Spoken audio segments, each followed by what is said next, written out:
this episode of Building Men, the journey inward.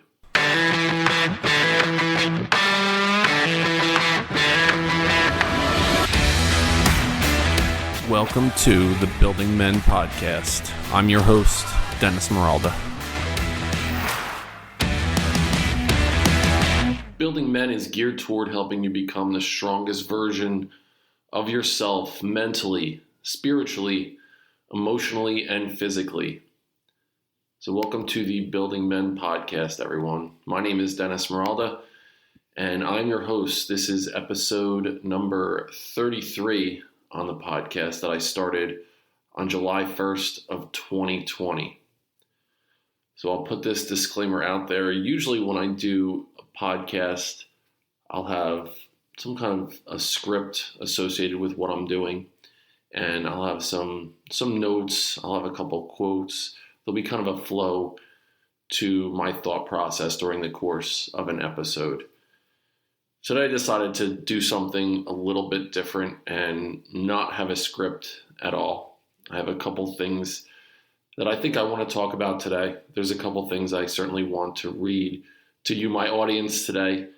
But it's going to be a little bit different as far as the script is concerned, and I will put this out there. It's probably going to be a very emotional episode for me. So I'm going to start with this quote. The author is Young Pueblo, and the book is Inward. I'm going to read several quotes from this book during the course of the episode today. Before I could release the weight of my sadness and pain, I first had to honor its existence. The book Inward was given to me by my girlfriend, Julie Verona, recently, and I consumed it pretty quickly. And what the book really made me understand is that to fully heal and to fully be the best version of yourself that you can possibly be, you have to do that difficult work of looking inside of you, looking at the pain that has happened in your life, why certain things trigger you in your life, where they come from, and not be afraid to look at them head on and deal with them. So I've done a lot of that work during the past year, and especially during the past week or so of my life since Julie gave me this book.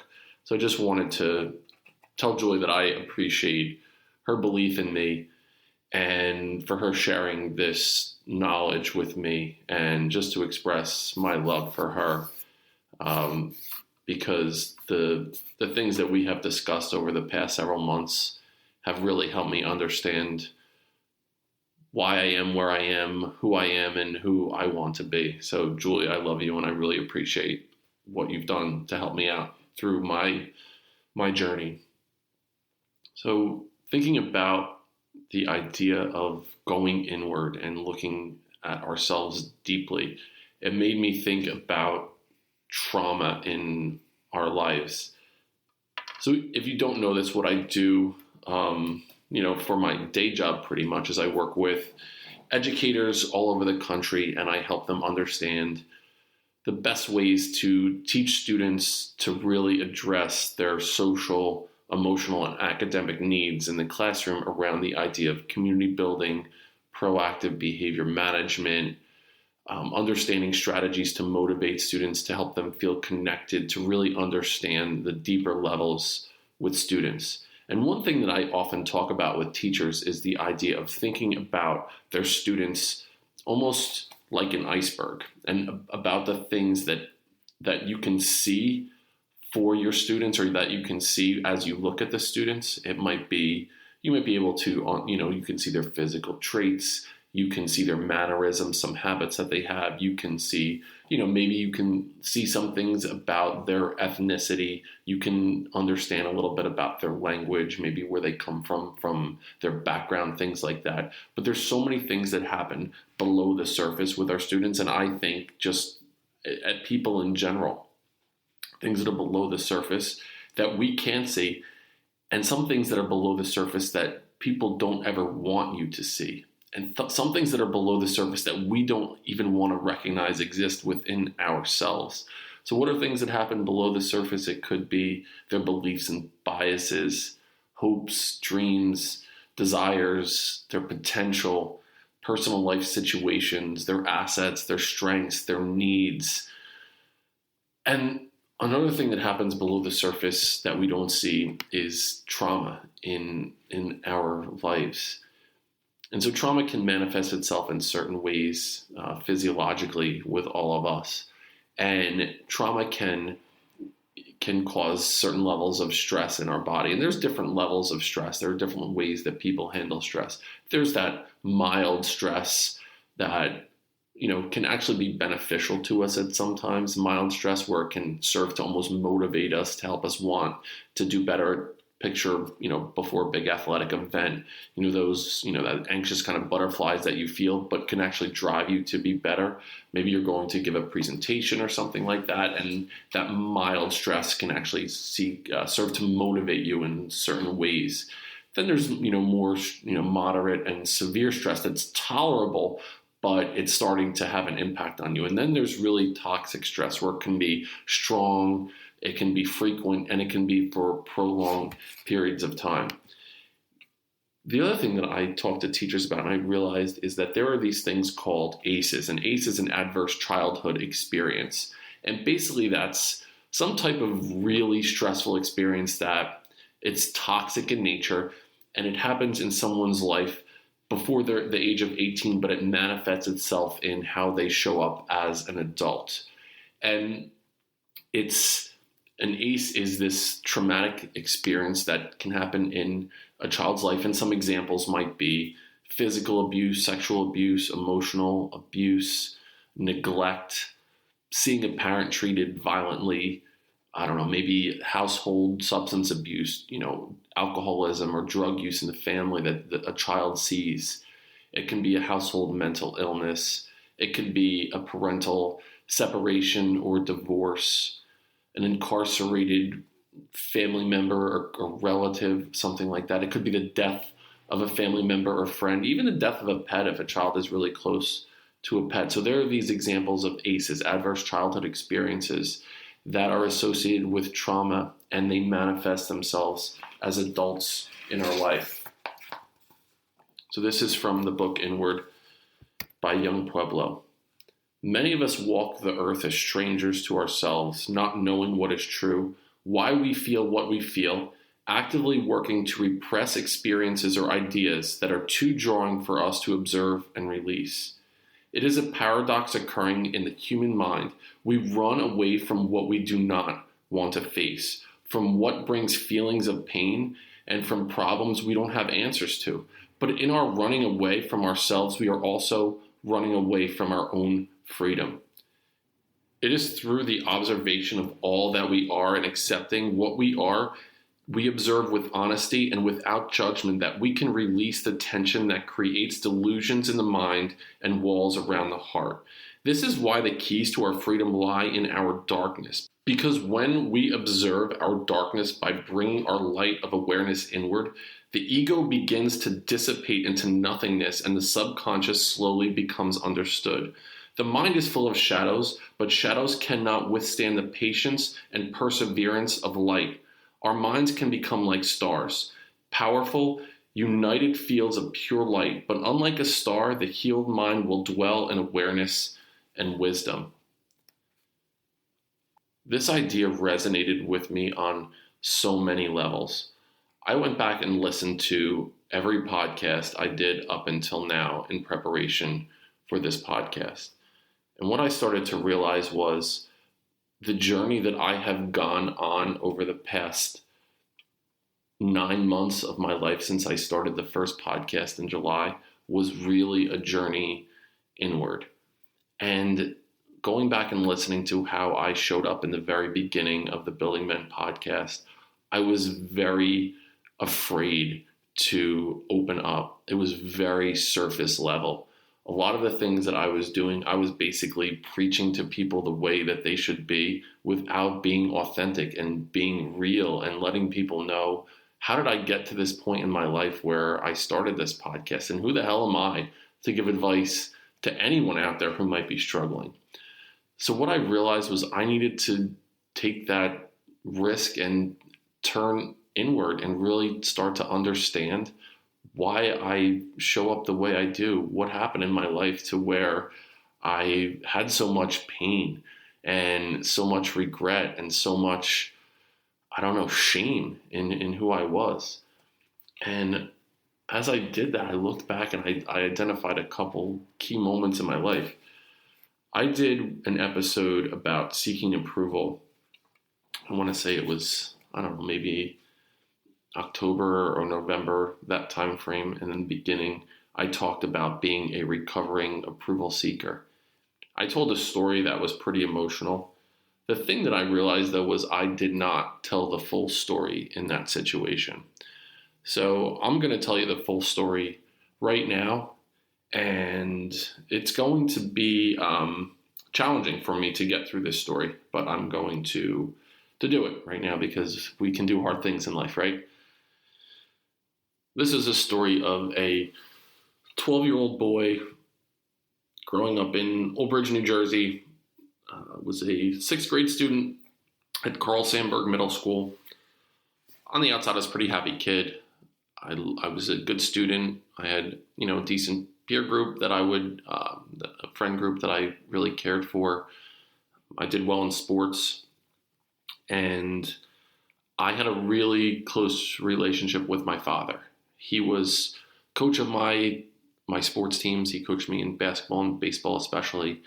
And I loved going everywhere with him. I loved doing things with him. I kind of tagged along and I was like his shadow. Wanted to be just like him when I grew up. So many things about him that I wanted to emulate in my life. And my experience in 6th grade, in my second half of my 6th grade year, there were these 3 boys, and I talked about them in one of the podcast episodes, but I didn't tell the whole story. So these 3 boys, it was Frankie, Lou, and Vin. I won't give their last names, but those are the 3 boys. They were 2 years older than me. They were in 8th grade. So at the time I was 12 and they were 14 years old, and they were kids that I would typically play basketball and football with in the neighborhood, ride bikes and things like that. And during the spring of my 6th grade year, something turned and we stopped hanging out, and they started making fun of me a lot and picking on me. In 6th grade, I was, I had these, before I got my braces on, I had these buck teeth that stuck out pretty far, this bushy hair with a mullet, and I don't know, I was kind of quirky looking, I guess. So I started getting picked on by these 3 boys, and it was on the bus at first, where they would flick me in the ear from behind. They would throw stuff at me. They would make fun of me. They would get other people to make fun of me. And it was challenging. It really was. And I didn't tell anyone about it. I didn't want to look weak in anyone's eyes. I figured I could handle it. And then it became physical. I remember there were times that they would chase me home from the bus stop. I would get pushed off the bus. There were certain times that, they would trip me or push me down. I remember running and getting my legs kicked out from behind, and there were a couple times that they beat me up, that I got, punched a couple times and kicked and ran home, in tears. So I told that story on one of the episodes, but this was the part of the story that I didn't tell. So I would go to the gym with my father. He would take me to the gym and we would go and, I would work out, and he was an avid racquetball player. And so I would, mess around and play some racquetball with him. There was a place called the Racket Place on Route 34 in Old Bridge. And I have mostly fond memories of this place growing up. And I remember one day we were going to the Racket Place, and Frankie, Vin, and Lou were in Frankie's driveway as we were driving by. And they were giving us the finger as we drove by. And I could just see in my father's eyes, like he looked over and he saw them, and there was like this look. He looked at me and kind of shook his head. Didn't say anything about it, and we go to the gym, and the whole time I had this pit in my stomach thinking, I hope they're not there when we drive back.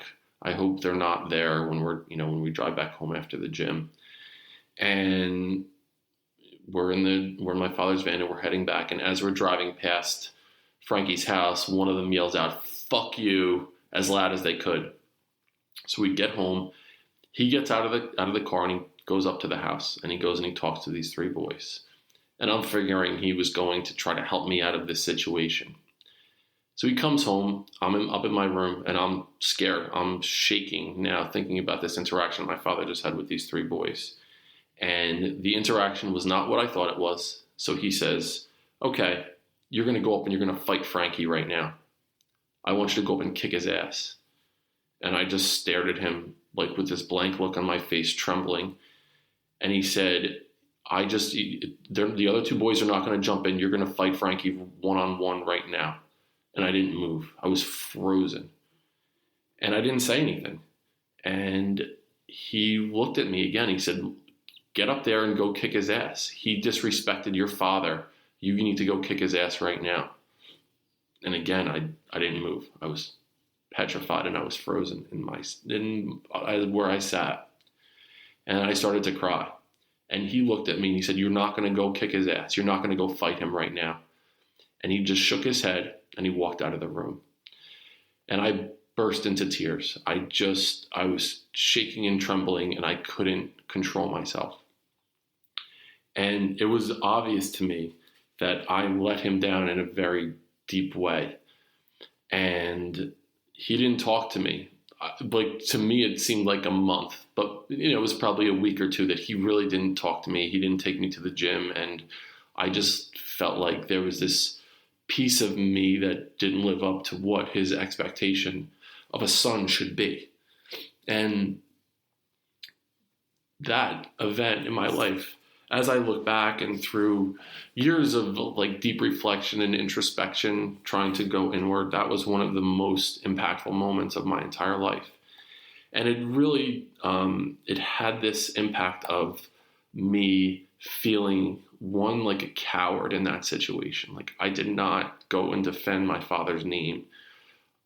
I felt that I wasn't good enough. I wasn't able to be who I was. And in the moment, I was just scared. I was a scared 12-year-old. But I thought in that moment that, what can I do to not go through something like this ever again? Because what I experienced from the situation was just this shame and this guilt for not being the son that my father wanted. And I started to kind of turn into this almost chameleon where I would think about who I was interacting with and what I can do to make them like me and not want to fight me or be mean to me or whatever the case may be. And it's how I interacted for a long period of my life.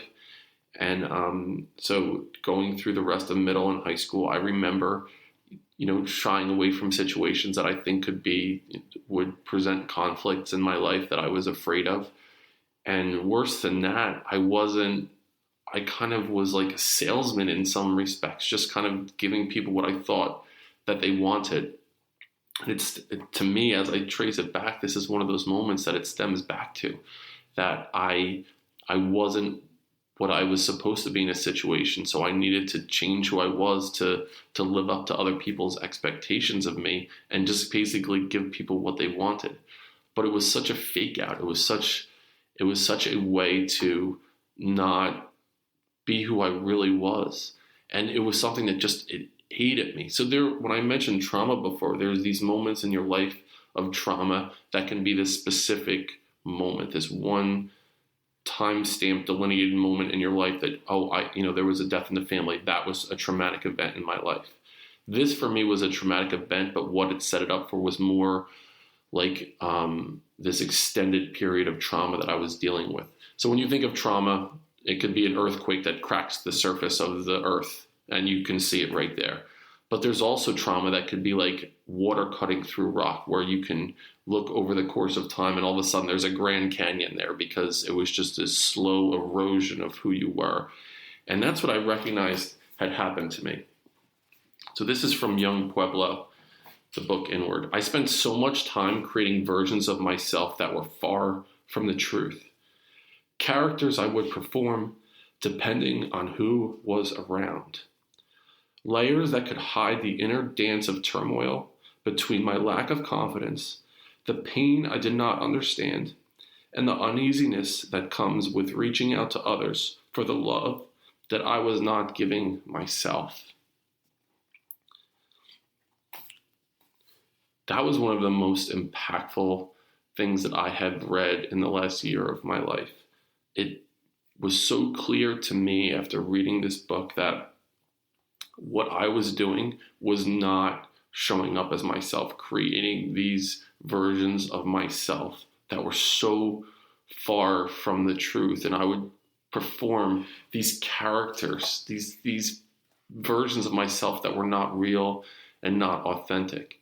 So fast forward into my romantic relationships in high school and college, and even in my marriage, there were times that I showed up as myself, but there were times that I just didn't, that I just tried to just go along with the flow and not be who I was, because I was afraid that if I was my true self, and I just let it all out there on the table, that I would be abandoned, that I would be left, that what I wasn't good enough for someone else. And by doing that, I would go back to that moment where my father wanted me to go fight someone and I wouldn't. And I felt like there was this moment that he was like, I'm not the son that he wanted. So there were so many times that I look back at my life after really doing a deep look inward that I wasn't the version of me that I should have been. And I was afraid. I was afraid of basically, if that's who I am and someone doesn't like it, they're going to abandon me. They're going to push me away and leave me. And what I started to realize was, as I was doing that, I was continuing letting that traumatic event impact who I am moving forward. And I think as I read through this book, one thing that stood out to me was a fear that I have as a father.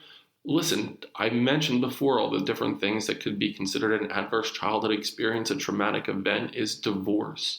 So as I really started to think about it, am I setting my kids up for this traumatic event of going through a divorce with their parents to set them up for a situation in the future that this situation will manifest itself, and they'll harbor this thought that they had something to do with their parents getting a divorce? What I started to realize was what I can do as a parent in this situation is just reinforce to my kids that they are absolutely loved.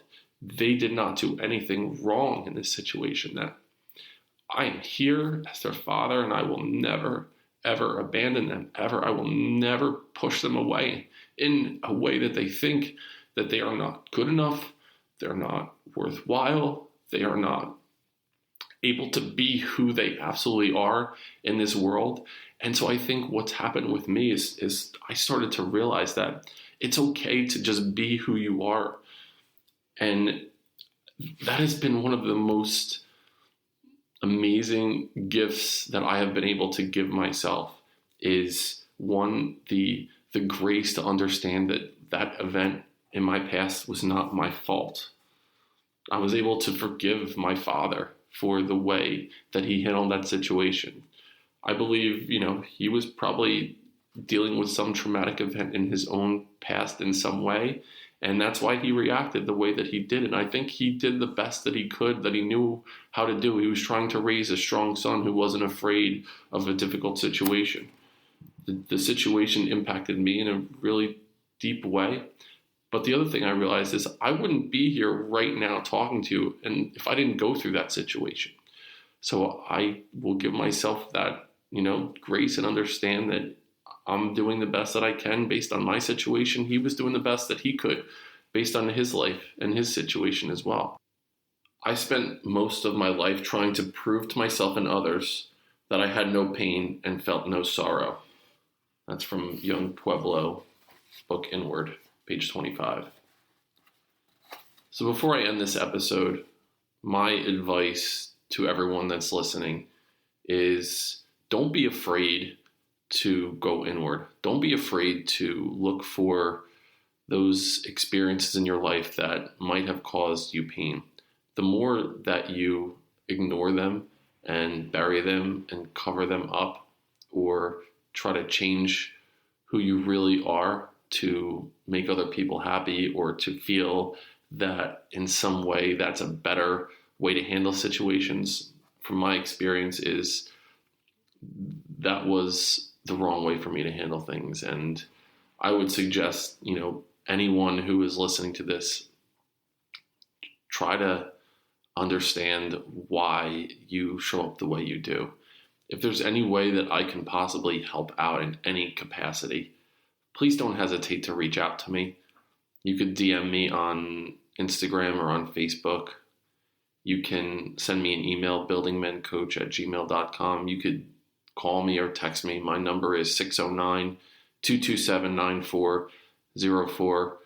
I really am looking to help people. If you're experiencing something difficult in your life, maybe there's someone that I could connect you with, or maybe give you advice from my own perspective, or even just listen to you. More than anything else, I've recognized on this journey is sometimes you just need someone that will hear you and listen to you. This is the last quote that I'm going to read from the book Inward.